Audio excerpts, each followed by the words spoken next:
Terima kasih karena bersama dengan saya di Nazlin Unity Channel. Hari ini kita digemparkan dengan kejadian yang dahsyat di Indonesia. Ada seorang yang memberikan tanda tanya kepada saya. Beliau bertanya, adakah perkara itu boleh berlaku di Malaysia? Jawaban kepada persoalan itu sudah tentu jawabannya tidak. Saya ulang sekali lagi. Rusuhan yang berlaku di Indonesia tidak akan berlaku di Malaysia. Tapi syaratnya satu atau dua. Syarat yang pertama ialah kerajaan ini mesti terus dipimpin oleh kerajaan perpaduan. Syarat yang kedua ialah kerajaan ini mestilah mengutamakan perpaduan kaum, bangsa dan agama. Tanpa main sedikit pun sentimen yang boleh memecah belahkan rakyat. Itu syarat kepada apa yang kita tidak mahu berlaku di Malaysia, yaitu rusuhan yang berlaku di Indonesia. Saudara-saudara sekalian, hari ini saya akan ulas isu panas yang sedang berlaku di Indonesia. Rusuhan jalanan, demonstrasi besar-besaran, kekacauan sosial. Persoalan utama ialah, bolehkah perkara sama berlaku di Malaysia? Jawaban saya jelas, tidak. Dan dalam ulasan ini saya akan huraikan kenapa Malaysia berbeza? Kenapa rakyat Malaysia lebih matang? Dan yang paling penting, kerana kepimpinan Anwar Ibrahim serta kerajaan perpaduan. Sebelum kita teruskan ulasan ini, jangan lupa tinggalkan komen Anda dengan tanda pagar Kami Sayang Malaysia. Dan sebelum itu izinkan saya kongsikan dahulu ini terapi imun Transofector for Life. Berita baik untuk kita semua yang mahu sehat, yang mahu sembuh, yang mahu kekal sehat.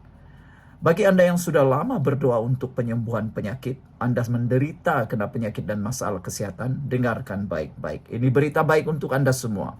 Terapi imun ini, Transofector for Life, meningkatkan daya imun badan kita sehingga 400%. Secara umum dan ringkasnya, apabila imun badan kita lemah, apabila imun badan kita jadi bodoh, apabila imun badan kita mengganas di dalam diri badan kita sendiri, kita tidak sembuh daripada semua jenis penyakit dan kita mungkin akan kena penyakit, lalu kita menderita. Tapi dengan terapi imun ini, Transofector ini akan mendidik imun badan kita menjadi bijaksana, kuat dan juga bertindak tepat. Ianya memberikan ilmu kepada imun badan kita untuk bertindak melawan dalam tubuh badan kita, menghapuskan akar penyakit yang ada dalam tubuh badan kita. Terapi imun ini lulus KKM, diperakui oleh dokter-dokter di seluruh dunia dan juga halal.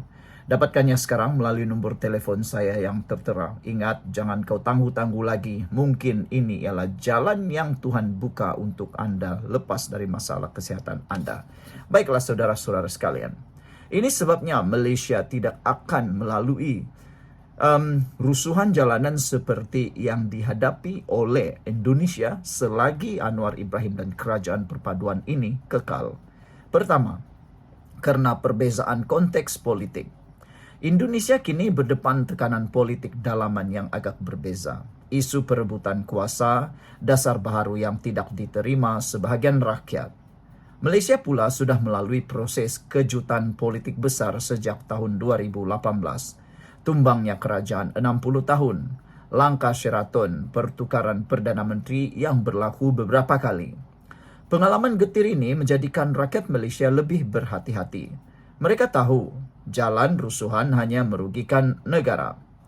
Sistem kita kini lebih stabil dengan kerajaan perpaduan yang ada sekarang, melibatkan majoriti besar parti politik utama. Jadi, tiada satu pihak dominan yang boleh mencetuskan krisis besar.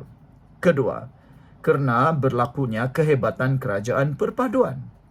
Siapa yang dapat menafikan kerajaan perpaduan yang dititahkan, diilhamkan oleh Kebawa Duli Yang Maha Mulia yang di-Pertuan Agong ini ialah kerajaan yang terbaik buat masa ini.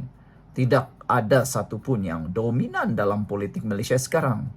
Kerajaan hari ini adalah gabungan besar, Pakatan Harapan, Barisan Nasional, GPS, GRS, Warisan, dan parti-parti kecil yang lain. Malangnya ketika dititahkan kerajaan perpaduan ini, Perikatan Nasional menolak cadangan tersebut sekarang padan muka. Gabungan luas ini membentuk majoriti kukuh di parlimen, yang mana ia mengurangkan risiko tumbang. Dengan kestabilan politik, kerajaan dapat fokus pada ekonomi rakyat, bukan lagi permainan kuasa. Faktor kestabilan inilah yang membezakan Malaysia dengan Indonesia, di mana isu politik lebih mudah meletus jadi rusuhan. Ketiga, faktor negara ini kukuh dan tidak akan ada rusuhan jalanan kerana kepimpinan Anwar Ibrahim. Anwar bukan sahaja seorang Perdana Menteri, tapi simbol perjuangan rakyat berpuluh tahun. Berpuluh-puluh tahun dia berjuang untuk naik menjadi Perdana Menteri bagi menstabilkan negara ini. Beliau ada pengalaman mendalam mengurus politik jalanan, pernah dipenjara, pernah digulingkan, difitnah, dimaki hamun dan sebagainya. Jadi beliau faham denyut nadi rakyat. Anwar menggunakan pengalaman ini untuk menyalurkan ketidakpuasan hati rakyat ke dalam saluran demokrasi, parlimen, dialog, reformasi dasar, bukan ke jalan rusuhan. Kepimpinan berani dan inklusif inilah yang menghalang Malaysia daripada terjebak dalam kekacauan. Keempat, rakyat Malaysia lebih matang. Selepas lebih 20 tahun berjuang dengan isu politik dan ekonomi, rakyat Malaysia sedar bahawa rusuhan bukan penyelesaian. Media sosial kini jadi ruang meluahkan bantahan, bukan lagi jalanan. NGO, parti pembangkang, malah golongan muda lebih suka berdebat, berforum dan buat kempen digital daripada rusuhan yang boleh membahayakan diri. Contoh jelas, isu besar seperti 1MDB, GST, perubahan kerajaan, semuanya berlaku tanpa rusuhan berskala besar. Kelima, institusi keselamatan dan undang-undang.